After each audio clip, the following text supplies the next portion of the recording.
കുട്ടികളുടെ ആസ്മ അലർജിയെക്കുറിച്ച് നമ്മൾ മുമ്പ് ഡിസ്കസ് ചെയ്യുമ്പോൾ ഒക്കെ പാരൻസ് ചോദിക്കാറുള്ള കാര്യങ്ങളാണ്. കുഞ്ഞിനിപ്പോൾ ഇൻഹേലർ നമ്മൾ സ്റ്റാർട്ട് ചെയ്ത് കഴിഞ്ഞാൽ ഇത് നമുക്ക് എപ്പോഴെങ്കിലും സ്റ്റോപ്പ് ചെയ്യാൻ പറ്റുമോ? അതുപോലെ ആസ്മ ഇത് ട്രീറ്റ് ചെയ്ത് മാറുമോ? അലർജിക് റൈനൈറ്റിസ് ട്രീറ്റ് ചെയ്ത് നമുക്ക് പൂർണ്ണമായിട്ടും മാറ്റാൻ പറ്റുമോ എന്നൊക്കെ ഉള്ള കാര്യങ്ങൾ. ഇപ്പോൾ ട്രിഗർ നമ്മൾ ഐഡൻറ്റിഫൈ ചെയ്താൽ മാത്രമേ കുഞ്ഞുങ്ങളുടെ അലർജി പ്രോബ്ലംസ് നമുക്ക് നന്നായിട്ട് കൺട്രോൾ ചെയ്ത് വെക്കാൻ പറ്റുള്ളൂ.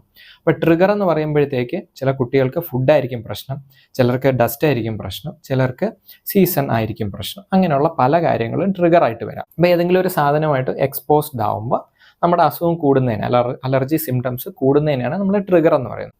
ഇപ്പോൾ റീസെൻ്റ് ആയിട്ട് എൻ്റെ ട്രീറ്റ്മെൻറ്റിലിരുന്ന ഒരു കുട്ടിയുടെ ഒരു സിറ്റുവേഷൻ ഞാൻ പറയാം, അപ്പോൾ നിങ്ങൾക്ക് കുറച്ചുകൂടെ കാര്യങ്ങൾ മനസ്സിലാവും. 9 വയസ്സായ ഒരു കുട്ടിയാണ്. അപ്പോൾ കുട്ടിക്ക് നമ്മൾ ആസ്മ ഡയഗ്നോസ് ചെയ്തു. വളരെ ബുദ്ധിമുട്ടുള്ള സിംറ്റംസ് ഒക്കെ ഉണ്ടായിരുന്നു.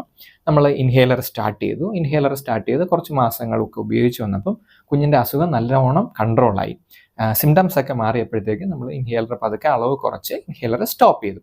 കുറേ നാളുകളായിട്ട് സിംറ്റംസ് ഒന്നുമില്ല, ഒരു പ്രോബ്ലം ഇല്ല. അത് കഴിഞ്ഞിട്ട് പെട്ടെന്ന് എൻ്റെ അടുത്ത് കൊണ്ടുവരുന്നു. കുഞ്ഞിന് പെട്ടെന്ന് ചുമയും കഫവും ഒക്കെ കൂടി. കുറച്ച് മെഡിസിൻസ് ഒക്കെ നമ്മൾ അടുത്തുള്ള ഹോസ്പിറ്റലിൽ കാണിച്ച് കൊടുത്തു. എന്നിട്ടും കുഞ്ഞിന് അസുഖം കുറയുന്നില്ല. അപ്പോൾ എന്തുകൊണ്ടാണ്? ഇനിയും നമ്മൾ ഇൻഹേലർ റീസ്റ്റാർട്ട് ചെയ്യേണ്ടി വരുമോ?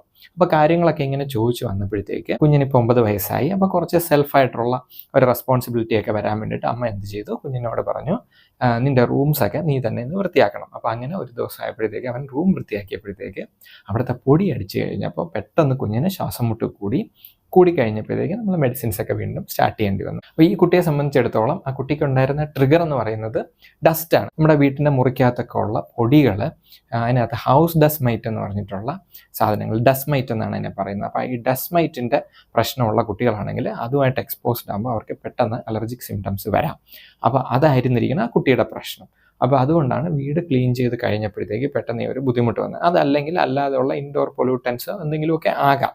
അപ്പോൾ നമ്മൾ ശ്രദ്ധിക്കേണ്ട കാര്യം, നമ്മൾ നല്ല കൺട്രോളായിരുന്നാലും നമ്മൾ ട്രിഗറിങ് ഫാക്ടേഴ്സ് നമ്മൾ നേരത്തെ മനസ്സിലാക്കി വെച്ചിട്ടുള്ള സാധനങ്ങൾ, ഇപ്പോൾ ഇതിപ്പോൾ ഈ പറഞ്ഞ പോലെ ഫുഡാണെങ്കിലോ അല്ലെങ്കിൽ ഡസ്റ്റ് ആണെങ്കിലോ അല്ലെങ്കിൽ നമ്മുടെ വീട്ടിനകത്തുള്ള സ്മോക്ക്, ഇതുപോലുള്ള എന്തെങ്കിലും നമ്മൾ ഐഡൻറ്റിഫൈ ചെയ്ത് വെച്ചിട്ടുണ്ടെങ്കിൽ അതുമായിട്ട് എക്സ്പോഷർ വീണ്ടും വരാതിരിക്കാൻ നമ്മൾ ശ്രദ്ധിക്കണം.